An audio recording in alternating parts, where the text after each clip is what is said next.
कुछ निपड़ भक्त जिज्ञासु ने गुरु महाराज साहब से पूछा कि प्रभु पढ़े लिखे लोगों के लिए तो बहुत है, रामायण है, गीता है, वेद है, उपनिषद है, बहुत सारी किताबें हैं और वो पढ़ के समझ जाते हैं कि हम कहाँ हैं, या कुछ मापदंड उसका नापते हैं कि हम यहाँ हैं। लेकिन हम लोग तो पढ़े लिखे हैं नहीं। हम लोग कैसे समझे कि हम कहाँ हैं? आपने जो दीक्षा दिया, आपने एक मार्गदर्शन दिया, तो इस मार्ग पर हम कहाँ हैं और कहाँ हमें जाना है, क्या होना है?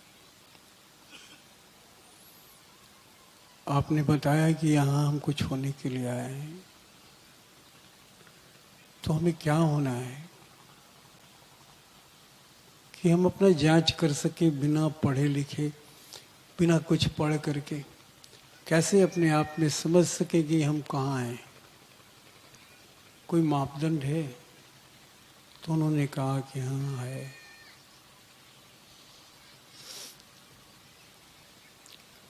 तो उन्होंने कहा कि देखो, जब मैं दीक्षा देता हूँ तब तुम्हें दीक्षा के माध्यम से अंतर की तरह, तुम्हारे अंतः की तरफ ले जाता, क्योंकि बाहर में कुछ भी नहीं है।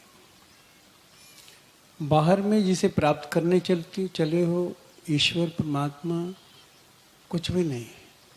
सत्य बाहर रहता ही नहीं है, सत्य तुम्हारे अंदर ही है। बहुत बढ़िया कल डॉक्टर पीयूष ने कहा कि वो सत्य हमारे अंदर है, असत्य ही सनातन है। सनातन की एक परिभाषा एक शब्द में देना चाहते हैं तो वह सत्य। सत्य युगों से, परंपरा से, युगों से चला आ रहा है। उस सत्य की खोज ही सब लोग कर रहे हैं और भिन्न भिन्न चीजों में, भिन्न भिन्न आकारों में उसे खोज रहे हैं, लेकिन वो सत्य ही है। कोई निराकार में खोज रहा है, कोई साकार में खोज रहा है, कोई मूर्ति में खोज रहा है, कोई भजन में खोज रहा है, कोई नाच गाना में खोज रहा है, कोई व्रत त्योहार में खोज रहा है। सब लोग उसी सत्य को खोज रहे हैं। लेकिन सच्चाई है कि उस सत्य को खोजने के लिए अंतः में जाना होगा। अंतः में एक चित्त है, चित्त, जहां हम जुगों जुगों से सामग्री इकट्ठा करके रखे। उस चित्त में हम जो भी करते हैं वो अंकित हो जाता है, उसके फोटो अंकित, उसके बातें अंकित, उसके भाव अंकित, सब कुछ हो जाता है जो भी करते हैं। और पता नहीं कितने जन्मों से हमारा जन्म होता रहा है और चित्त में अंकित है। उसी अंकन के भोगने के लिए हम पुनः पुनः शरीर धारण करते हैं। और वो चित्त की चीजें जैसे हम थोड़े से बड़े होते हैं, या जैसे होश मन का निर्माण जिस दिन होने लगता है, तो उसी दिन से वो चित्त में वो सारी चीजें आने लगती है। चित्त की रिकॉल होने लगते हैं, याद आने लगती है। वो सारे संस्कार भिन्न भिन्न तरीके से हमें मिलने लगते हैं। वैसे ही उसी के तरह हम करने लगते हैं, अपने संस्कारों की तरह हम घूमने लगते हैं। हमारी सोच बदलने लगती है। कोई मधुर हो जाता है, कोई कड़वा हो जाता है, कोई कुछ। हर व्यक्ति का, हर बच्चे का प्रकृति अलग अलग दिखता है। क्यों? इसलिए कि वो उसके मन का निर्माण हो गया। अब वो 2 वर्ष के बाद अब वो चित्त से संपर्क जो होता है, क्योंकि वो चित्त ऐसी चीज है, आकाश, चिताकाश उसको बोलते हैं, चिताकाश। एक आकाश होता है जो आप देख रहे हैं, इसे भूताकाश कहते हैं। ये भूताकाश में असंख्य ग्रह, नक्षत्र, ये भूताकाश में पड़े हुए हैं। ये क्योंकि आकाश है, आकाश में स्पेस होता है या खाली होता है यानी शून्य होता है। जहाँ भी हम कुछ रखेंगे तो शून्य में ही रखेंगे ना, जगह में रखेंगे, कोई जगह हो तभी तो रखेंगे। और वैसी रखते हैं, जो सोचते हैं वो रखते हैं उसी में। और भूताकाश जो है वो स्थिर है चित्त पर, चिताकाश पर। इसलिए भूताकाश की सारी चीजें जानने के लिए, समझने के लिए चिताकाश में जाना। क्योंकि ये भूताकाश आकाश का जो एक है, जो गला है, गर्दन है ना, या पांचवा चक्र जिसको बोलते हैं, विशुद्धि चक्र बोलते हैं, यही आकाश तत्व तो यहीं से प्रकट हो जाता है, ये भूताकाश। लेकिन चित्त बीच में होता है, छठे पर होता है। और ये ब्रह्मरंध्र पर, वो चिताकाश से ऊपर एक आकाश है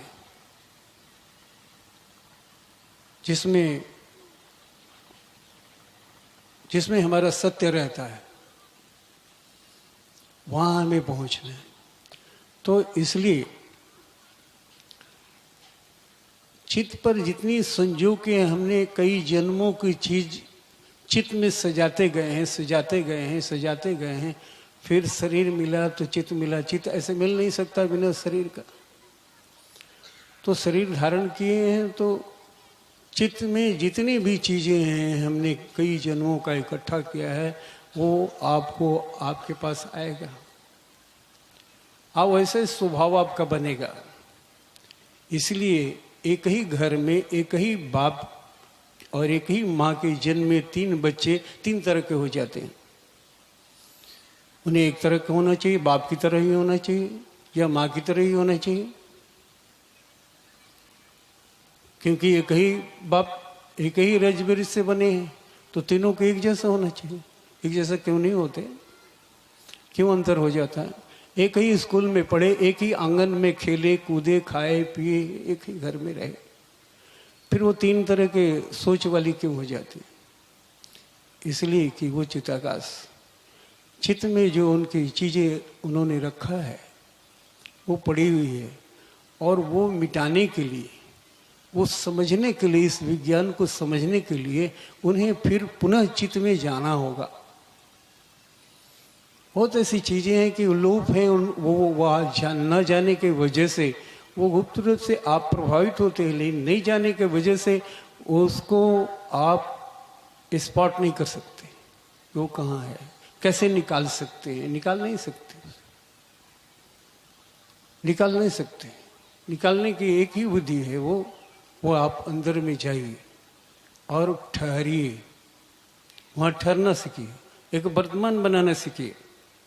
ठहरने का मतलब वर्तमान। राम का क्या अर्थ होता है? राम का मतलब वर्तमान, राम का मतलब ठहरना। राम जब कोई चीज ठहर जाती है, बड़ी आकर्षित हो जाती है, बड़ी सबल हो जाती है, मजबूत हो जाती है, बहुत मजबूत हो जाती है। इसीलिए उसे हमें अपनी आत्मा को आत्मा राम ही कहते हैं। राम ही वो आत्मा एक शक्ति की पुंज है जो शरीर की चला रही है। तो इसलिए उसको अंदर में जाना होगा, अपने पाप पुण्य को जानने के लिए, नष्ट करने के लिए, ध्वस्त करने के लिए अंदर में जाना होगा। ये बाहरी परंपरा में रह करके आप नहीं सीख सकते हैं, नहीं ये अपने को मिटा सकते हैं, न अपने को विकसित कर सकते हैं। कभी भी नहीं, कभी भी, किसी जन्म में नहीं। 2-4 करोड़ जन्म भी होगा तो भी नहीं कर पाएंगे आप। इन विधियों से, इन शैलियों से जो परंपरा चल रही है, जो आप मंदिर में या जो मूर्तियों को ये करके जो आप करते हैं, चाहे कि ये काम करके हम अपने को इम्प्रूव कर लें, वो विकसित कर लें, नहीं विकसित कर सकते। जब तक लिए आपकी कमाई जो पूंजी जो पड़ी हुई है वो उसको मिटाते नहीं है, भोगते नहीं। तो इसलिए भोगने के लिए योग करना पड़ता है। किससे? तो आत्मा से। हाँ, अपने अंतर से योग करना पड़ता है। यानी किसी भी हालत में अपने अंदर में हम पहुंच जाए, और नहीं पहुंच सकते हैं तो हमारा अंतःकरण तो इस कुएं की पानी की तरह है। जैसे कुएं में आप चाहें वो अंदर में डूब करके अंदर में उसके धरातल में चला जाना, तो कुआं ऊपर ठेल देता है। कुएं की जो पानी है ऊपर ठेल देती है, आपको अंदर जाने नहीं देती है। ठीक वैसे ही आप अंदर में जाना चाहते हैं तो वो आपका अंतःकरण, भीतर का अंतःकरण बाहर ठेल देता है, जाने नहीं देता है। और इसलिए बड़ा मुश्किल हो गया कि चलो क्या किया जाए, तो बाहर आकृतियां बना ली गई है। कृतियों के अनुसार आकृतियां बनाई गई। भगवान की क्या कृति है, तो उन्होंने ये किया, ये किया, ये करते हैं, वो करते हैं, भगवान से ये मिलता है, वो मिलता है, उसकी एक आकृति बना ली गई। कृति के अनुसार आकृति बनती है, तो उसकी एक आकृति बना करके हम बाहर में लग गए। चलो उतना नहीं कर सकते हैं तो कम इतना ही तो करो। हमारे पूर्वजों ने कहा कि चलो, और इतना बड़ा हार्ड मेहनत है, नहीं कर सकते हो तो इतना तो करो कि बाहर में कुछ तो फायदा मिलेगा तुम्हें, कुछ तो फायदा मिलेगा।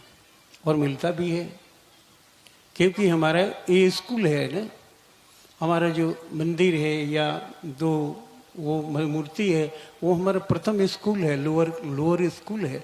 स्कूल मिटना नहीं चाहिए, वो तो रहना चाहिए। हम इसीलिए तो उसे बनाए हैं। हर युग में हर ये परंपरा देखने को मिलती है। धरती खोलिए तो मूर्ति मिलेगी, वो मंदिर हो रहा होगा। क्यों? उस स्कूल में पढ़ना जरूरी है। उस स्कूल में अपने के सत्य को जानने के लिए प्रथम पढ़ाई है, प्रथम पढ़ाई है। लेकिन वो प्रथम क्लास में ही रह करके सारे जिंदगी अगर रह गए वो प्रथम क्लास में ही, तो फिर आपका जीवन बेकार हो गया, जीवन बेकार हो गया। उसे के लिए कहते हैं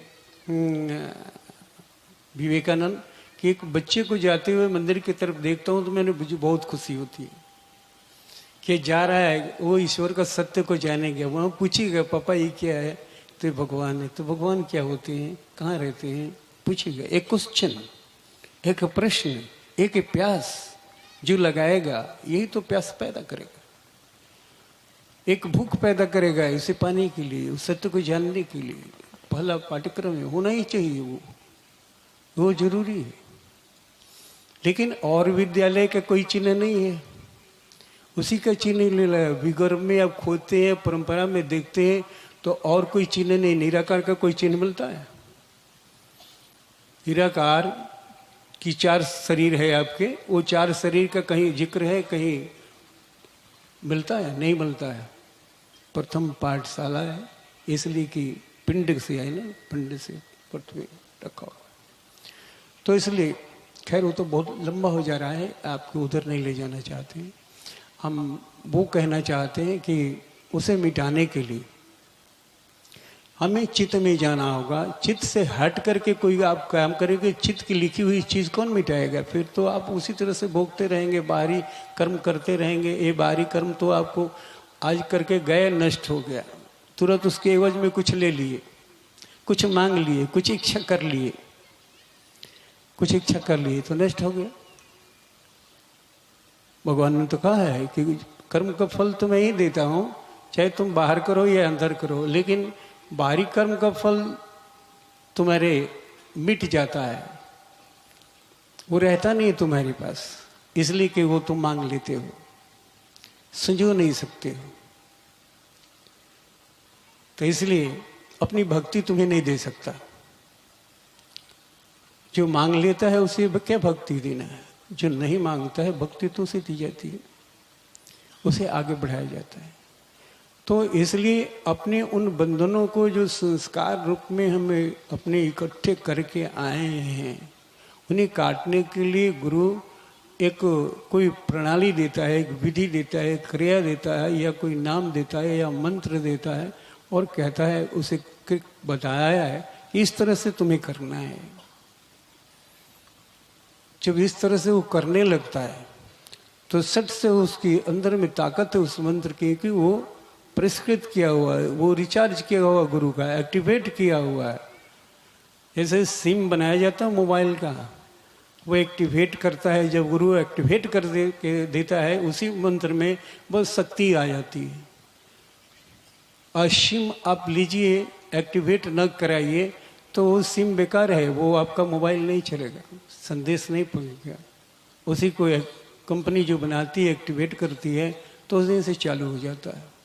तो ठीक वो बहुत सारे नाम पड़े हुए हैं, बहुत सारे मंत्र पड़े हुए हैं, आप अपने मन से लेकर के बोलते रहिए, कहते रहिए, जपते रहिए, कुछ भी नहीं होने को है, क्योंकि वो एक्टिवेट शब्द नहीं है, एक्टिवेट मंत्र नहीं है। इसलिए एक सदगुरु से जो जिसने सत्य को अपनी उतारा है, उससे जो चार्ज होता है, वो जो वर्ड वो काम करने लगता है। वो सट से लेके आपके अंदर में, मंत्र के माध्यम से आप अंदर में चले गए। मंत्र माध्यम बन जाता है, एक सवारी बन जाता है, गुरु की शक्ति है, इसलिए वो भारी पड़ता है और वो उसको वो अंतःकरण ठिल नहीं पाता है, वो अंदर में जगह बना लेता है, बहुत अच्छा लगने लगता है। अब यहाँ आपकी सफाई शुरू हुई। जब अंदर में गए तो चित्त में आप जितना कई जन्मों के संस्कार इकट्ठा आपने किया है, अब वो संस्कार दग्ध तभी होगा जब अंदर में रहेंगे, अंदर में जाना सीखेंगे, अंदर में रुकना सीखेंगे। तो आपकी आत्मा धीरे धीरे धीरे धीरे रमने लगी उसमें, राम बनने लगी वो आत्मा, वो राम खुद बनने लगी, क्योंकि राम ही बनाना है। और जब राम बन जाएगी तो एक राम दशरथ के डोले, एक राम घट घट में बोले। अब वो जो गुरु देता है तो वो घट घट में वो राम का प्रवेश होता है आपके अंतःकरण में, कण में, वो आपके अंतर में भर जाते हैं। बस राममय लगता है कि राममय मेरा अंतःकरण हो गया, राममय हो गया है।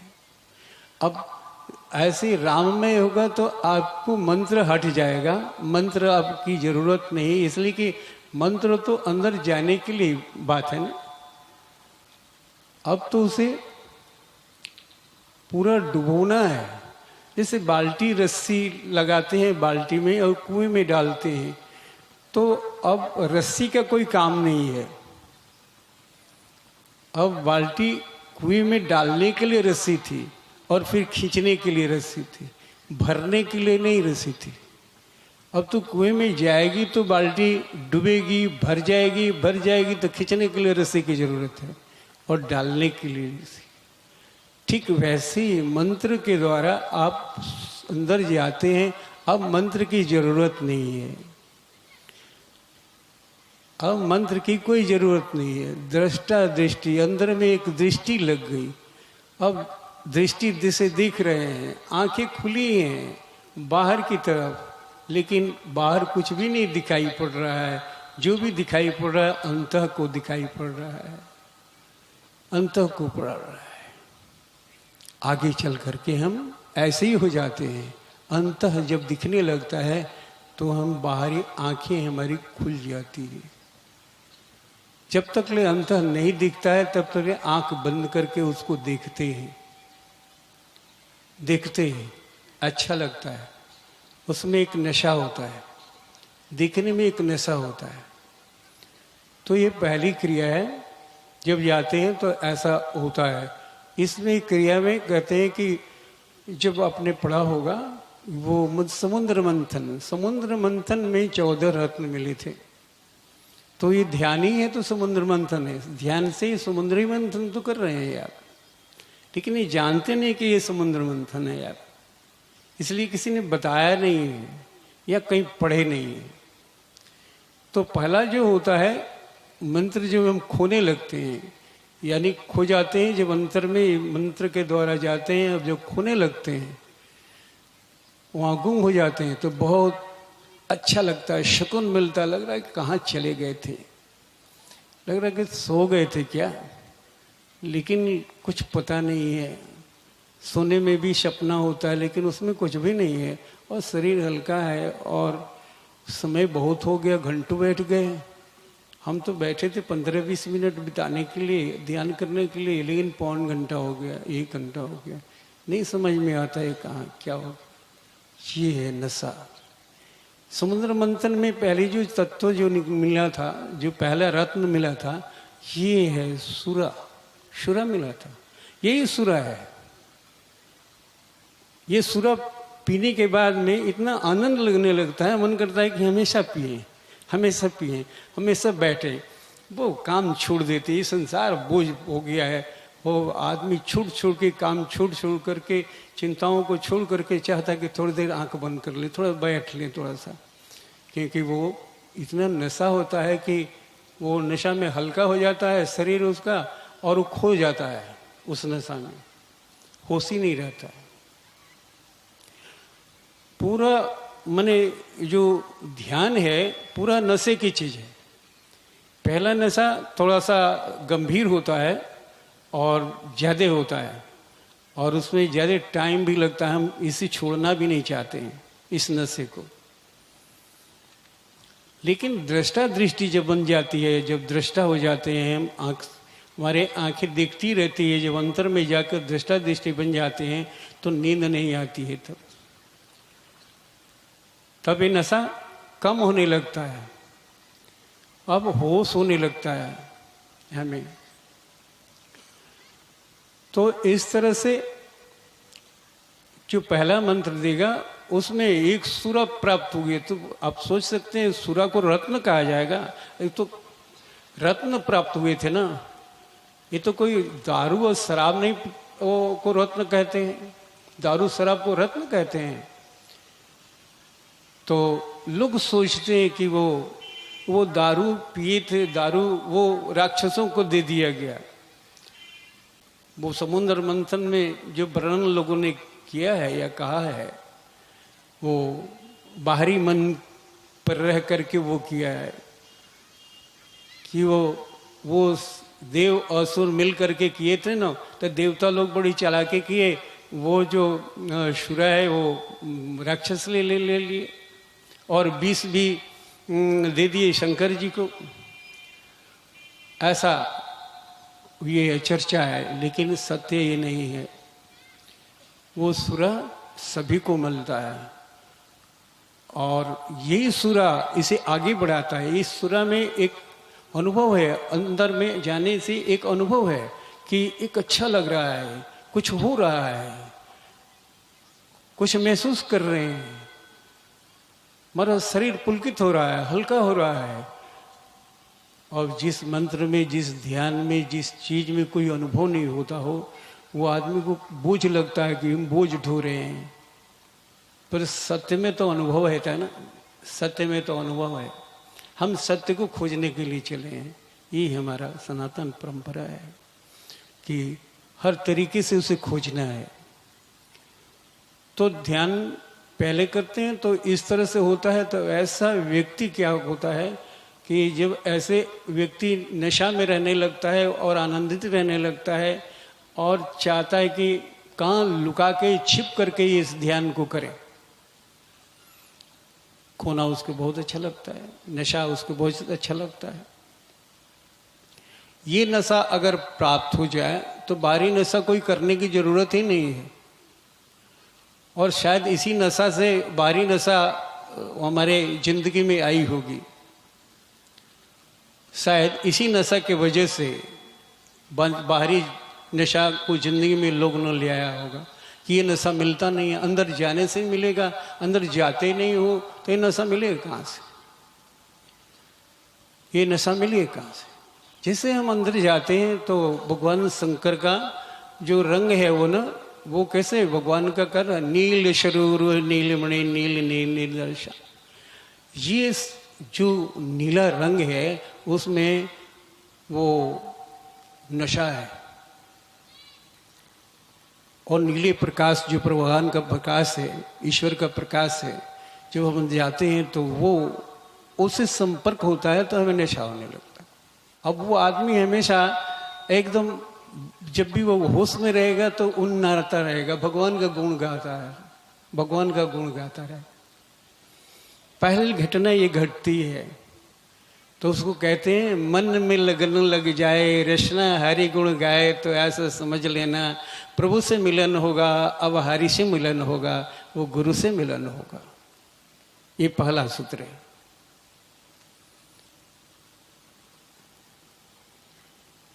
पहला सूत्र है, जब मन में लगन लग जाता है, मन लग जाता है, जब अंतः से लग जाता है, तो उसको कहते हैं लगन, लग गया है अपने अंतः से।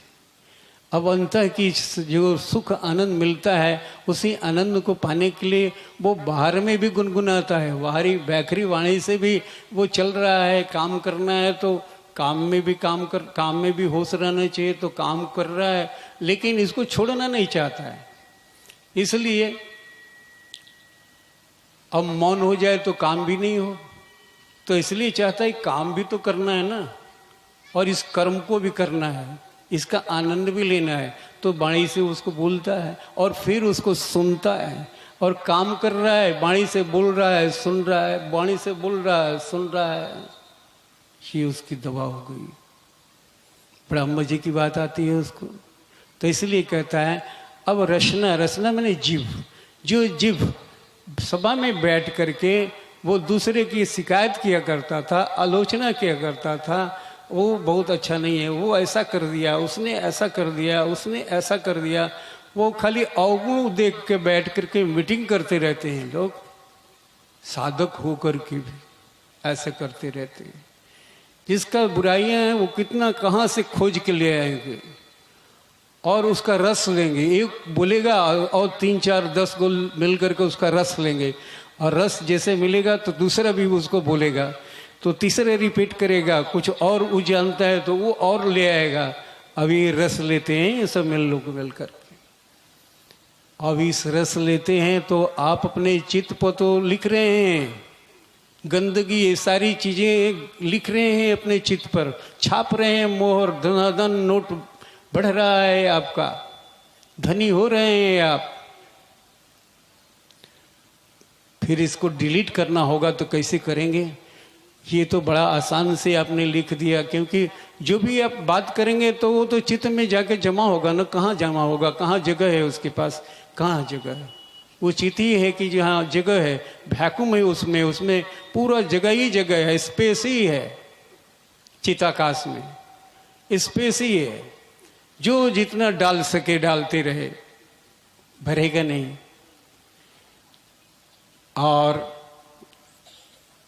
और ऐसा ही करते हैं वो। तो जब गुरु ऐसा डालता है तब उसे महसूस होता है अब उन चीज़ों से छुटकारा पाने के लिए वो चलता है। लेकिन इसका संस्कार बीच बीच में उभर जाता है और फिर वैसे ही करने लगता है। अच्छा लग रहा है, आनंद आ रहा है, लेकिन फिर तब ये गलत आलोचना, गलत शिकायत, गलत निंदा करने की ये सभा क्यों कर रहे हो? किस लिए कर रहे हो? नहीं जानता है, इसलिए कि गुरु से दूर है, विमुख है। गुरु की संगत नहीं करता। संगत केवल शरीर बैठने से नहीं होता है, शरीर उसके मन से होता है। मन से संगत करना, मन अटैच रखे अपने इष्ट के पास, मन से हमेशा उसे याद करते रहे, उसके चिंतन करते रहे खाली समय में, क्योंकि ये काम नहीं करता है। तो इसलिए अब चित्त भर चुका है। अब इस चित्त को हटाने के लिए प्रथम क्रिया होता है कि जब मन में लगन लग जाए, जब ये काम करने गुरु ने बताया, एक विधि दिया, एक क्रिया दिया है और अच्छा लग रहा है, आनंद मिल रहा है। ये एक सज्जन कल बोल रहे थे कि वो ध्यान हम करते हैं तो हमारा शरीर शून्य हो जाता, लग रहा है कि कुछ भी नहीं है, और सांस जो है ना लगता है कि थोड़ा थोड़ा यहाँ पर अनुभव होता है कि चल रहा है, थोड़ा थोड़ा चल रहा है, उसको भी पता नहीं चलता। और शरीर हमारे एकदम लग रहा है कि कुछ है ही नहीं, शरीर में शून्य हो जाता है। कितना अच्छा अनुभव है, इसको और बढ़ाइए। इसीलिए तो दिया गया है कि शरीर का तल छूट जाए। शरीर किस पर खड़ा है? शरीर पर सभी शरीर खड़ा है, शरीर में यानी मिट्टी पर, यानी स्थूल शरीर यानी मिट्टी शरीर पर, मिट्टी पर ही खड़ा है जल, और जल पर खड़ा है वायु, और वायु पर खड़ा है अग्नि, अग्नि पर खड़ा है आकाश वायु, और वायु पर खड़ा है आकाश, आकाश पर खड़ा है चिताकाश, चित, और उससे भी ऊपर ब्रह्म है, चिदाकाश में है। चित से ऊपर भी चिदाकाश, वो चिदाकाश पर खड़ा है। चित भी अवलंबित है। जिस दिन चिदाकाश में पहुंचोगे, चित टूट करके समाप्त हो जाएगा, समाप्त हो जाएगा। जैसे ये पृथ्वी, ये शरीर टूटता है तो सारे तत्व बिखर जाते हैं, सारे तत्व बिखर जाते हैं। इसलिए बिखरने के पहले, टूटने के पहले आप समझ जाइए कि इन्हें तोड़ना शुरू कीजिए। ये शरीर को साधना के द्वारा तोड़िए, और तब तोड़िए तो अवलंबन आपका हो जाए, आधार हो जाएगा आपका जल तत्व। जल तत्व पर शरीर टिका हुआ है, क्योंकि ये मूल है, ये जल तत्व पर ही टिका हुआ है। और जल टिका हुआ है अग्नि पर, तेज पर टिका हुआ है। और तेज ये धीरे धीरे ये टूटता जाएगा नीचे से, और आप ऊपर उठते जाएंगे। जैसे जैसे आप ऊपर उठते जाएंगे, एक दिन आकाश में पहुंच जाएंगे। जब आकाश को पढ़ेंगे तो चिताकाश मिलेगा। चिताकाश को जब तोड़ेंगे तो पांचवा है भगवान शिव, जहाँ भगवान राम रह करके भगवान शिव की आराधना करते हैं। चिदाकाश कहते हैं ना, चिदाकाश वासम, चिदाकाश माकाश वासम, भजेहम भजेहम भजेहम। भगवान राम स्तुति गाते हैं कि वो भगवान शिव का, कि वो कौन स्थिति है भगवान राम जो गा रहे हैं, वो चिदाकाश है, चिदाकाश। नमामि शमीशान निर्वाण रूपम विभुम व्यापकम ब्रह्म वेद स्वरूपम निचम निर्गुणम निर्विकल्पम निरीहम चिदाकाश माकाश वासम भजेहम भजेहम भजेहम। हम उस शिव को भज रहे हैं, उसको प्रार्थना कर रहे हैं जो इस तरह से है, चिदाकाश में है, चिदाकाश की स्तुति कर रहे हैं। क्योंकि इसके नीचे नहीं है वो शिव, क्योंकि शिव भी तत्वदर्शी महापुरुष थे। शिव एक तत्वदर्शी महापुरुष थे। लेकिन दर्शन करने से काम नहीं हो जाएगा ना, हमें उसे पाना होगा। पाने के लिए कर्म करना होगा, बनना होगा, वैसा बनना होगा। दर्शन से बात नहीं बनेगी, हमें बनना होगा वैसा। चिदाकाश में जाना होगा, हमें शिव बनना होगा, हमें राम बनना होगा। सारी कलाएं आपकी बनने की है। ऐसा नहीं है कि वो राम बन गए तो और दूसरा राम नहीं बन सकता है, क्योंकि वो युग भी बताया ना, वो युग भी वैसा ही था जैसे आज है। और 50 को देवी देवताओं को माँ सीता पूजन कर रही है, और उसे राम को पाने के लिए। और बाहरी पूजन करके थक गई जब, तब उसने अपने अंतः में गया, और अंतः में जैसे गई तो वो तो राम ही है, वहाँ तो राम ही दिखे, वहाँ ठहर गई। और जैसे दर्शन हुआ, आंखें खोली, देखी कि धनुष भंग हो गया। उन्हीं को तो चाहती थी वो। तो ये ऐसी नहीं है कि वो नहीं हो सकता है, उस परंपरा में ही तो आप हैं, मनुष्य योनि में तो हैं आप। सब कुछ सुलभ है, सब कुछ हो सकता है, बशर्ते कि आप प्रयास नहीं कर रहे हैं। इसलिए ये सत्य को जाने नहीं। तब ये समुद्र मंथन के माध्यम से ये हम कहेंगे कि वो पहला जो है वो सुरा है, सुरा मिलता है।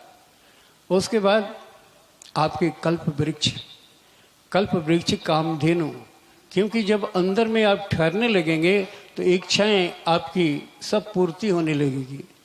आपको भ्रम हो जाएगा कि जो कहते हैं वो हो जा रहा है, जो चाहते हैं वो हो जा रहा है।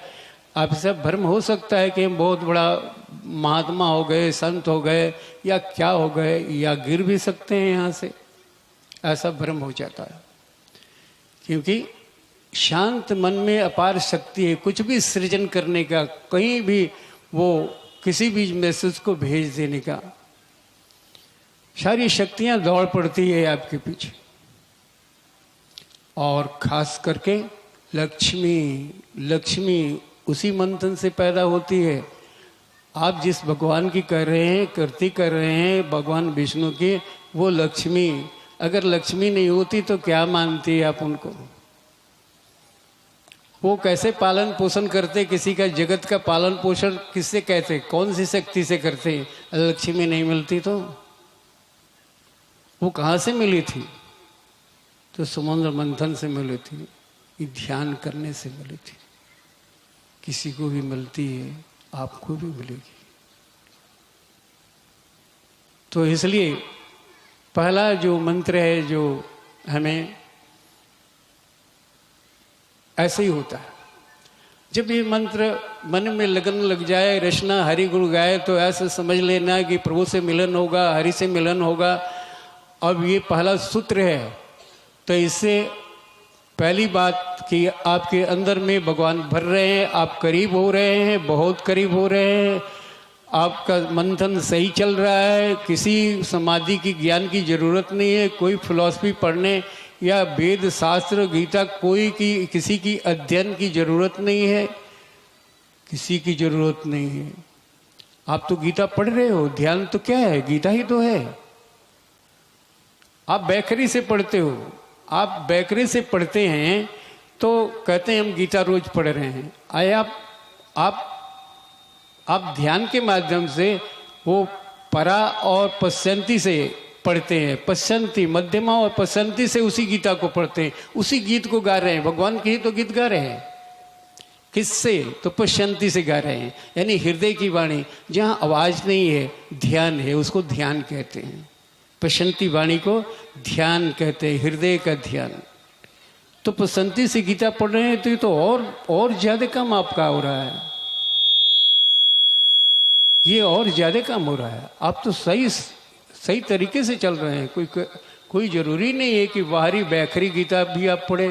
हाँ, बाहरी ज्ञान के लिए हो सकता है कि आप उन्होंने लिखा है, जो थ्योरी लिखा है, वो थ्योरी को पढ़ें तो कुछ समझ में आए कि प्रैक्टिकल क्या है, क्या प्रैक्टिकल है। वह थ्योरी आप नहीं भी पढ़े तो प्रैक्टिकल ही आपका जीवन का जो प्रैक्टिकल है वो थ्योरी बनता चला जाएगा। जो आप बोलेंगे गीता ही बोल रहे हैं, जो बोलेंगे वो मानस ही बोल रहे हैं, मानस ही बोल रहे हैं, दूसरा बोल ही नहीं सकते हैं, वो वेद ही बोल रहे हैं। आप भले वो नहीं जानते, उन लाइनों को, उन पंक्तियों का ज्ञान नहीं है, लेकिन जो लोग पढ़े हैं उस गीता को या रामायण को, वो देखेंगे आपकी जुबान के, आपकी बात के, आपकी सोच के मिलाएंगे तो वो मिल जाएगा। तो ये पहला सूत्र है। अब इस तरह से साधक गड़बड़ाया नहीं। बीच में कहते हैं ना कि वो रचना हरि गुण गाने वाला वो दूसरे के गुण गाने लगता है। वो रचना जो है वो आलोचना शिकायत करती है और उसका रस लेने लगती है और इसमें फंस जाती है। तो वहाँ न फंसो, पहली बात।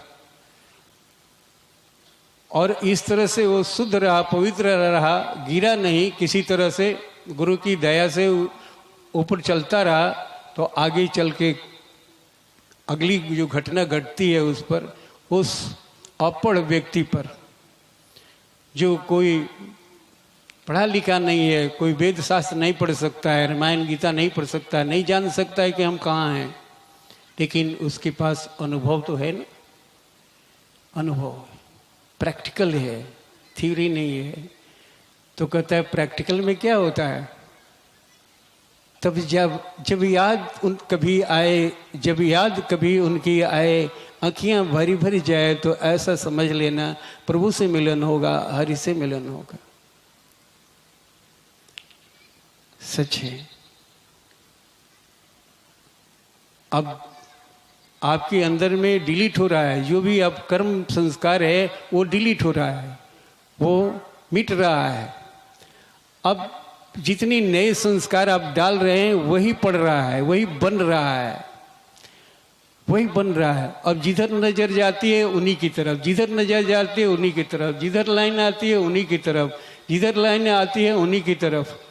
अब अन्य जो संस्कार आलोचना के थे वो सब, जो रस ले रहे थे, जो मन रस ले रहा था वो कम होने लगता है, अब रस कम लेने लगता है।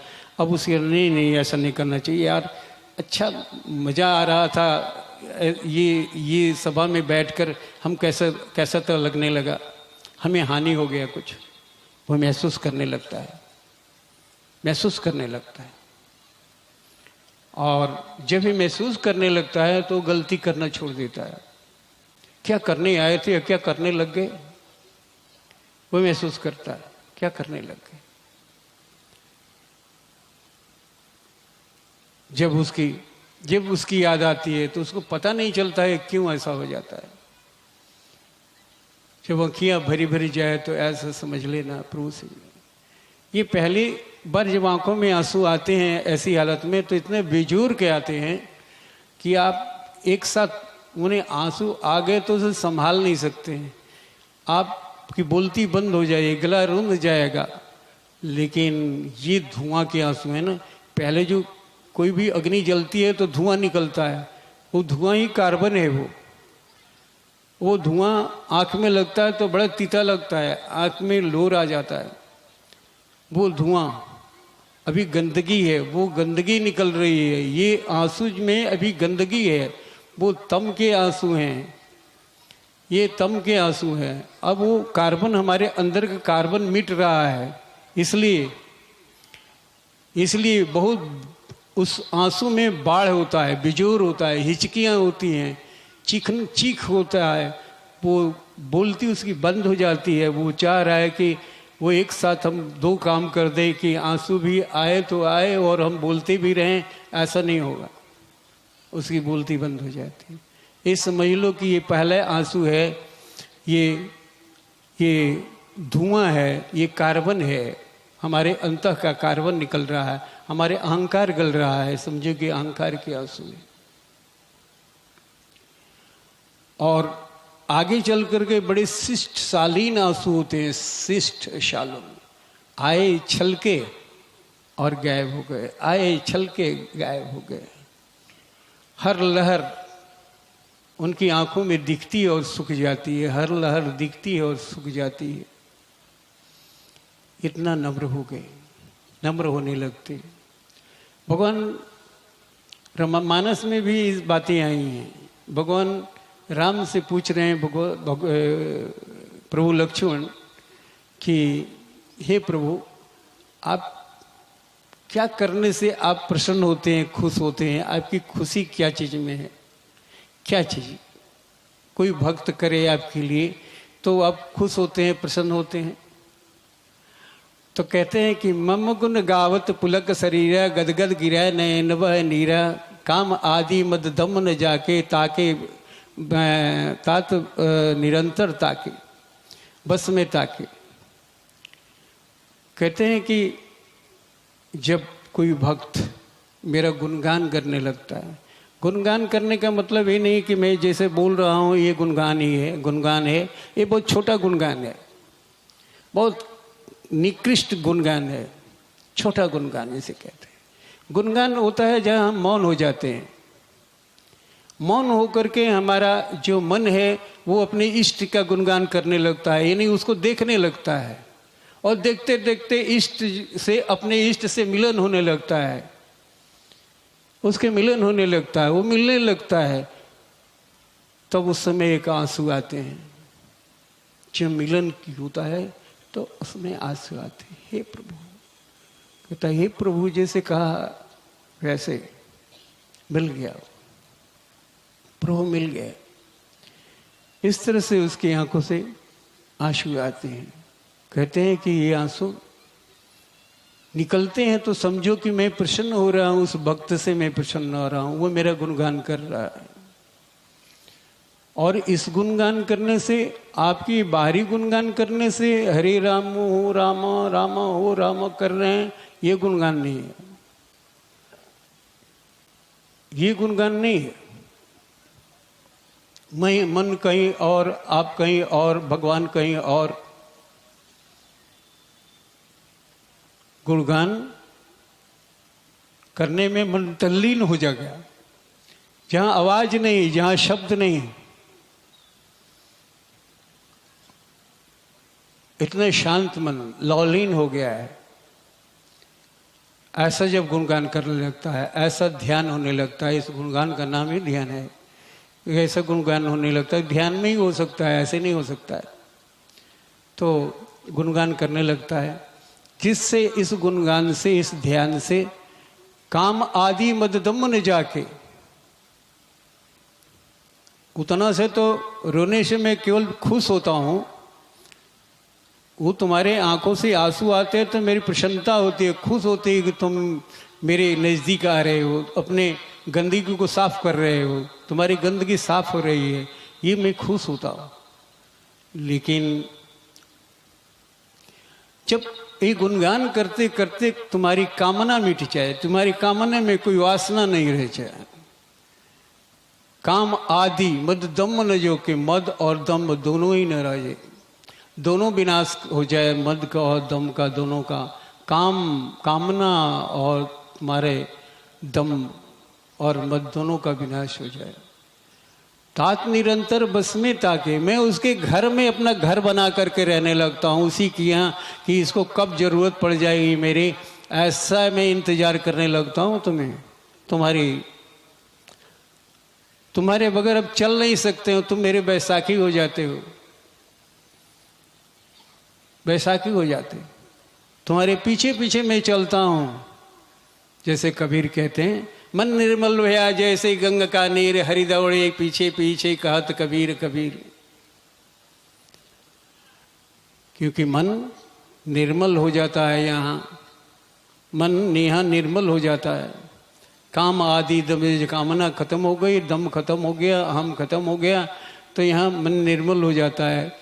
तो ये निर्मलता आते ही कबीर के सामने पीछे पीछे हरि दौड़े पीछे पीछे कहत कबीर कबीर। अब उसकी खैर वो कर रहे हैं कि अरे कबीर कहाँ चला गया, खाया नहीं, क्या कर रहा है, वो बड़ी चिंता कर रहे हैं। कबीर को चिंता नहीं, कबीर ने युग कर लिया है, मन स्वच्छ हो गया है, वहाँ उनका शर्त पूरा कर दिया है कबीर ने। निर्मल मन जन सो मोहि पावा, मोहि कपट छल छिद्र न भावा। तो निर्मल मन वाले ही मुझे प्राप्त कर सकते हैं, कपटी और छलिया मन वाले मुझे नहीं प्राप्त कर सकते हैं, वो अस्पष्ट बात कर दिए।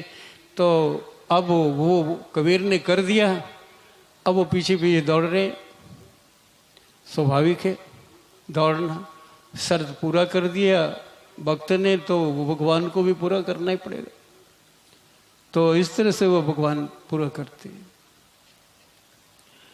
यानी हमारा अहम गल जाता है यहाँ पर, दूसरे अवस्था में अहम गल जाता है, और वो सारी चीज़ें विकार जो है हट जाते हैं। अब निर्मलता आ जाती है। तो ये दूसरा टर्म है, लेकिन दूसरी ये अनुभूति है, ये अनुभूति होने लगा कि समझो मन मेरे जब आँखियाँ भर भर जाएं तो ऐसा समझ लेना प्रभु से मिलन होगा, हरि से मिलन होगा, गुरु से मिलन होगा। अब बहुत नज़दीक आ गए हो, अब उनके बहुत करीब आ गए हो। 4 सीढ़ियाँ थी चढ़नी और 2 सीढ़ी चढ़ चुके हो, अब 2 सीढ़ी और बाकी है, और थोड़ा सा प्रयास करो। तो एक तीसरा प्रयास वो साधक करता है। तो तीसरे प्रयास में क्या होता है, जब बोले कोई कड़वे बोल तो मीठा मीठा बोल, तो ऐसा समझ लेना हरि से मिलन होगा, प्रभु से मिलन होगा, गुरु से मिलन होगा। अब आप सरस हो गए ना, आप नम्र हो गए ना, भींग गए ना, आप पत्थर की तरह तो अब नहीं है ना कि कोई ढीला मारे और रिबाउंड कर जाए। ढीला पत्थर से टकराया, ढीला मेरा पत्थर का ढीला था, पत्थर एक मारा और पत्थर से टकरा कर रिबाउंड कर गया, लौट गया। वैसे अब नहीं होगा। अब ये ढीला मारी को तो उसमें जाकर धस जाएगा, नम्र हो गया ना, भींग गया ना। आंखों ने नम्र कर दिया, हमारे आम को गला दिया, आम को गला दिया, गला करके हम शांत हो गए। अब आप कड़वी बोलेंगे तो बोलिए, लेकिन वो उसके अंतर में कड़वी बात नहीं है, वो इतनी सहनशील हो गया है। और इसमें कहते हैं कि ये सहनशीलता कहाँ से आता है? तो मन के मजबूती से आता है, मन के शांत से आता है। और समुद्र मंथन में इसे कहते हैं कि ये चंद्रमा से आता है। चंद्रमा शीतल है, चंद्रमा मन का कारक ग्रह है, चंद्रमा मन के बली ग्रह है, सबसे बली ग्रह चंद्रमा है। इसका चंद्रमा बहुत स्ट्रांग हो, मजबूत हो, मन का बहुत बली होता है, बहुत ताकतवर होता है, वो कुछ भी करने की क्षमता रखता है, कुछ भी करने की क्षमता रखता है। तो चंद्रमा हमें, चंद्रमा रूपी मणि जो समुद्र मंथन से प्राप्त हुआ था, तो वो प्राप्त होता है। मैं समुद्र मंथन के विषय में भी बताऊंगा, क्योंकि हम सब मनुष्य हैं ना, लालची बहुत हैं। हम पहले चाहते हैं कि क्या क्या मिलेगा, इस काम करने से क्या क्या मिलेगा। तो 14 को रत्न मिलेगा। 14 रत्न के विषय में जब आप जानेंगे तो सचमुच आपकी कामना ऐसी जग जाएगी कि वो ये समुद्र मंथन से मिलता है, ये ध्यान करने से मिलता है। ध्यान ही समुद्र मंथन है, तो अब तो करना चाहिए, ये तो बड़े लाभ की चीज़ है। अब करने में मन लगने लगेगा, है ना। जब आप पशु को वो सूखा घास पात दे देते हैं, पुआल दे देते हैं, अब उस पर खली छड़ा लगाते हैं, दाल चला देते हैं, तो कितना चबक के खाता है, बड़ा रुचिकर होकर खाता है और भर पेट खा लेता है। तो ठीक वैसे ही समुद्र मंथन भी ठीक वैसे ही खली या चुन्नी की तरह है, जो आपको अच्छा लगेगा कि ये चीज प्राप्त कर सकते हैं। हाँ, प्राप्त कर सकते हैं आप। तो वो चीज है, मनुष्य की बराबरी करने वाला तो कोई जोनी है ही नहीं। अगर भगवान अगर कभी किसी में आए तो मनुष्य की जोनी में ही आए। सारी जोनियां के पास ईश्वर हैं, गोविंद है, सभी जोनिया में कोई ऐसी जोनी नहीं है जो भगवान न है उस जोनी में। लेकिन उस जोनी में गुरु नहीं होता है। और मनुष्य जोनी सबसे बड़ी जोनी इसलिए है कि यहाँ गुरु है। गुरु है, रास्ता दिखाने वाला है, बताने वाला है, चलाने वाला है, डांटने वाला है, फटकारने वाला है, तुम्हें बार बार तुम्हारी सफाई करने वाला है। ऐसा गुरु, कितनी बड़ी महानता निरंजन जी ने दिया गुरु की सहजोबाई का, कितनी बड़ी महानता थी। भगवान तो फंसा देता है और गुरु उसे उबार करता है। भगवान ने तो जन्म दिया तो 4 ठग लगा दिया, 4 ठग लगा दिया, काम क्रोध लोभ मोह, ये 4 ठग लगा दिया। और वो ठगते रहते हैं, रोज हमें बलात्कार करते रहते हैं, रोज हमारी सामग्री को छीनते रहते हैं, हमें गरीब बनाते रहते हैं, दुखी बनाते रहते हैं। लेकिन गुरु ऐसा इल्म देता है, ऐसा दरवाजा देता है, ऐसा मंत्र देता है, ऐसी शक्ति देता है, ऐसा उत्साह प्रोत्साहित करता है कि तुम वो मनुष्य है जो तुम अपना निज का रास्ता स्वयं बना सकते हो, स्वयं निर्माण कर सकते हो। इसीलिए चित्त का निर्माण, चिदाकाश का निर्माण आपके हाथ में है। चिदाकाश का कौन निर्माण कर सकता है? क्या कोई कर सकता है? प्रकृति ने यहाँ तो निर्माण तो किया है, यहाँ आपका भूताकाश तक, ये आकाश तक ले प्रकृति का निर्माण है। लेकिन एक मनुष्य चित्त को निर्माण करना है और चिदाकाश इसके ऊपर जो एक आकाश है उसको भी निर्माण कर लेता है, जो प्रकृति की ने नहीं किया है, जो प्रकृति से परे है, जो प्रकृति से परे है, जहां प्रकृति नहीं पहुंच सकती है वहां वो चिदाकाश में। तो ये कौन कर सकता है? तो मनुष्य। और कोई देवता की सामर्थ्य नहीं है किसी देवते में सामर्थ्य नहीं है कि वो चिदाकाश को वो निर्माण कर सके, क्योंकि मनुष्य के पास शरीर है, मनुष्य के पास मन है, मनुष्य के पास बुद्धि है, मनुष्य के पास आत्मा है। सब कुछ, सब औजार उसको मिला है, सब औजार, सब सारी शक्ति मिली है उसको, इसलिए वो निर्माण करने का क्षमता उसके अंदर में है।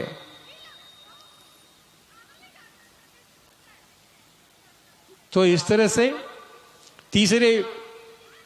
तीसरा जब मिलता है कि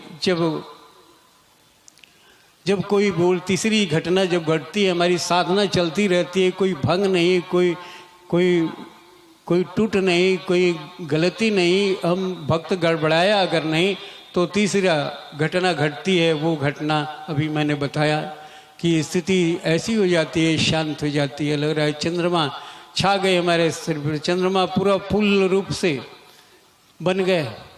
यही तो भगवान रामचंद्र ने तो पैदा किया था, इसी चंद्रमा को तो धारण किया था।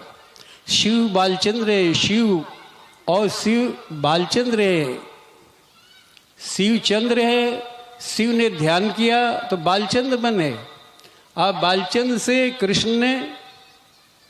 कृष्णचंद्र बने, और उसी ध्यान से, उसी चंद्रमा की बढ़ोतरी से राम ने रामचंद्र बने। शिवचंद्र ही बालचंद्र बने, बालचंद्र ही कृष्णचंद्र बने, और कृष्णचंद्र ही रामचंद्र बन गए। चंद्रमा बढ़ता चला गया, बढ़ता चल गया। छोटा चंद्रमा है, बाल चंद्रमा है शिव के मस्तिष्क पर, लेकिन जब वो कृष्ण में पहुंचा तो वो बढ़ गया, और राम में पहुंचा तो पूर्णवासी बन गया, पूर्णवासी बन गया। ये चंद्रमा का कमाल है, कितने बड़ी बड़ी है वो हमारे लिए। और उसके साथ में बहुत सारे रत्न आए, उसको बहुत सारे रत्न प्राप्त हुए। खैर उधर सब्जेक्ट नहीं है, इसलिए मैं उधर जाना नहीं चाहता। तो ये अब यहाँ से भी जब गाड़ी छूटती है, मैंने चौथी जगह जब पहुँचती है हमारी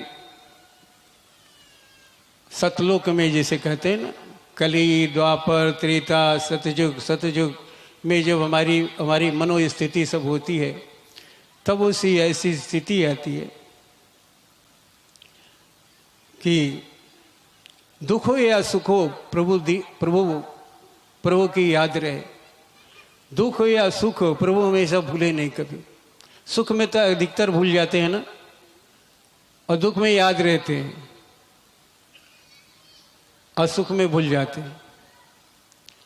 लेकिन यहाँ दोनों ही हालत में हमें याद रहे इनके। तो ऐसी हो कि ये दुख भी तुम्हारा, ये सुख भी तुम्हारा, ये मान भी तुम्हारा, ये सम्मान भी तुम्हारा, हमारा कुछ भी नहीं है, सारा पूरा समर्पित हो गया। यहाँ पूर्ण समर्पण है। अब जो भी सम्मान है वो मेरा नहीं है, वो तुम्हारा ही है, वो तुम समझो। और अपमान ही कोई कर रहा है मुझे, तो ये अपमान भी तुम्हारा ही है, मेरा नहीं है। दोनों से वो बरी हो जाता है, दोनों से वो हट जाता है, दोनों उसके छूते नहीं हैं। इसी को कहते हैं प्रकृति से परे हो जाना, खो जाना, चिदाकाश में प्रवेश कर जाना। चिदाकाश में प्रवेश, जहाँ परम पिता परमात्मा जहाँ का स्थान है, वहाँ हो जाना। जहाँ जगह उसका शरीर में ब्रह्मदंड है, और वही चिदाकाश है जहाँ में जाना। तो उन्होंने इस तरह से व्याख्या किया उन भक्तों को जो पढ़े लिखे नहीं थे, और जो प्रैक्टिकल जीवन जी रहे थे। प्रैक्टिकल जीवन में क्या किस तरह से घटना घटती है, किसी शास्त्र की जरूरत नहीं है, तुम्हारे अंदर शास्त्र है, और इन्हीं शास्त्रों को देखकर, इसी ज्ञान को देख के बाहर लिपिबद्ध किया गया है। किसी ने लिपिबद्ध किया है तो अंतर के ज्ञान को ही बाहर में लिपिबद्ध किया गया है। ऐसा कोई आसमान से और धरती से नीचे से कोई ज्ञान नहीं निकलता है, नहीं निकला है किसी के अंदर, हमेशा अपने अंतः से निकला है। और वहाँ पहुँच कर लिपिबद्ध किया गया है। तो इसलिए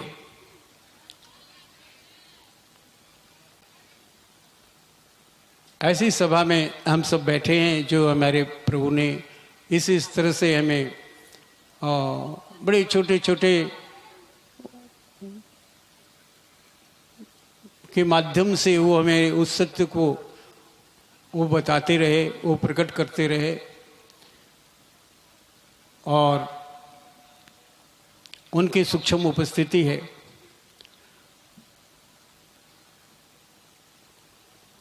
आइए उनके चरणों में कुछ नैवेद्य सामग्रियाँ रखी हुई हैं, हम उन्हें क्या दे सकते, उनकी दी हुई सारी वस्तु है, इन्हीं वस्तुओं से हमें लगाव हो गया है, प्यार हो गया है